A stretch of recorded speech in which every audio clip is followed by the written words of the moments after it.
பசுவோட பின்புறத்தில் தானே லக்ஷ்மி தாயார் இருக்காங்க. யானையெல்லாம் மூலவரை பார்த்த வண்ணம் நிற்கும். அப்போ அந்த மண்டபத்தில் வீணை இசையானது அவ்வளவு அருமையாக இசைக்கப்படும். அப்போது யானை 3 முறை விழும்.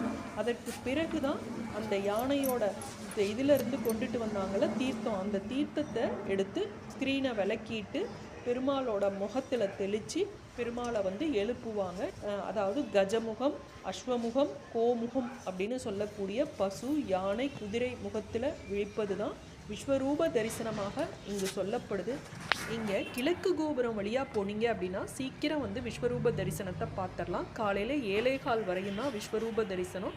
மற்ற நாட்களில் தரிசனம் அப்படின்னா 6 to 7:15, அதற்கு பிறகு 9:30 to 12:30, 2:30 to 5:30, 7 to 9. நடுவில் இருக்கக்கூடிய நேரம் பிரேக் டைமு. அதனால் டைம் தெரிஞ்சுக்கிட்டு போனீங்கன்னா பெருமாளை ஈஸியாக தரிசனம்